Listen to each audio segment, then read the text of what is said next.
का उपस्थित है। विश्व प्रसिद्ध जो यूनेस्को द्वारा घोषित किया गया एक स्थल है, वहां पर सांची बौद्ध महोत्सव यहाँ पर उपस्थित है। यहाँ कुछ सांची हमारे जो कि तथागत के धर्म को मानने वाले व्यक्ति यहाँ पर उपस्थित हैं, उनसे कुछ सवाल करेंगे। जय भीम। जय हिंद साहब। आपका क्या नाम है? लंकेश्वर गज्जी है, मैं भोपाल से आया हुई। जी, क्यों और क्या कारण रहा यहाँ आने का? सांची महोत्सव जो है वो साल में एक बार नवंबर के अंतिम रविवार को होता है और इसमें तथागत से जो अच्छे व्यक्ति थे, उनके शिष्य थे, महामोगलियान और सारी पुष्पराज, इनकी अस्थियों का दर्शन करने के लिए देश विदेश से और आसपास के ग्रामीण से, भोपाल संभाग से अधिकतर लोग यहाँ पे आते हैं उनके अस्थियों के दर्शन करने के लिए। तथागत गौतम बुद्ध और तमाम सारे जो बहुजन महापुरुष रहे, उन्होंने हमें एक विरासत दी जिसके आधार पर जो दबे कुचले लोग हैं वो इस देश के अंदर शासन कर सके। लेकिन आज कहीं ना कहीं हम लोग देखते हैं वो शासन करने की बजाय प्रताड़ित हो रहा है। इसका क्या कारण है?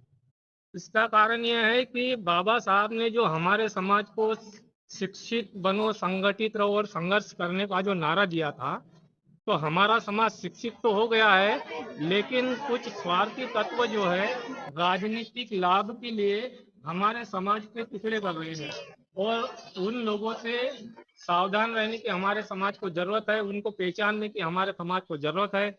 यदि इस प्रकार से स्वार्थी लोग हमारे समाज में पैदा होंगे और हमारे समाज के टुकड़े करते रहेंगे तो हम एकजुट नहीं हो पाएंगे, और जब तक एकजुट नहीं हो पाएंगे तब तक हम शासनकर्ता जमात नहीं बन पाएंगे।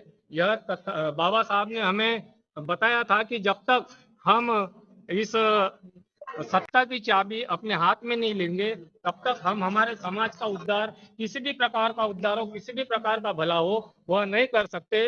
लेकिन हम टुकड़े टुकड़े में बंटने के कारण आज हमारी ताकत दिखाई नहीं देती।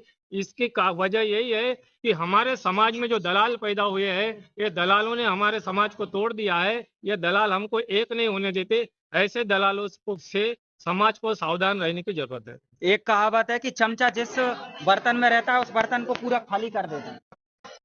कांशीराम जी ने इस युग को चमचा युग नाम दिया है।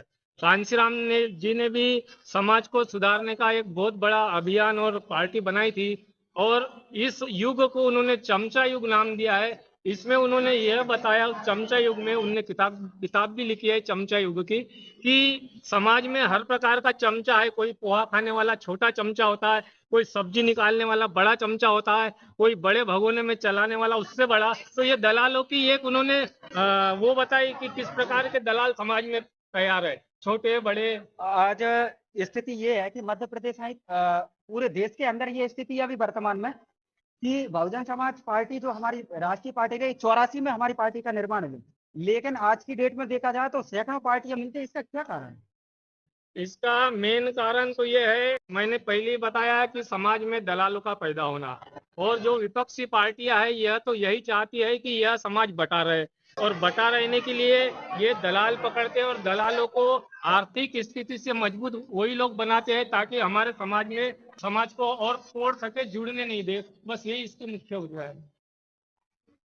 आपको क्या लगता है इस बार परिवर्तन होगा मध्य प्रदेश के अंदर? आप भोपाल में रहते हैं। लगता क्या, हमारी इच्छा तो है कि होना चाहिए परिवर्तन, लेकिन जब तक समाज के लोग, बहुजन समाज के लोग जो 85% है, वह एकजुट नहीं होंगे तब तक हमारा सत्ता पे काबिज होना मुश्किल है।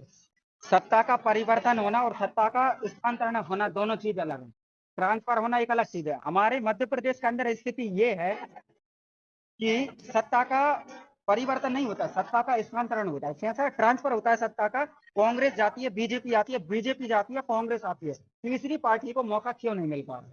अभी अभी विधानसभा के जो चुनाव हुए भोपाल में, और हमने थोड़ा उसका एक ये निकाला है कि आप जो मुझे सवाल किए कि हस्ताक्षरण क्यों नहीं हो पाता, हमने भी कुछ लोगों से पूछा तो उनका कहने का मतलब यही है कि भैया हम तीसरी पार्टी को यदि वोट देते हैं तो जीतने से तो आएंगे नहीं, इसलिए हम तीसरी पार्टी को वोट नहीं देते। मतलब ये उनके दिमाग में यहाँ बात घर घर कर चुकी है कि यदि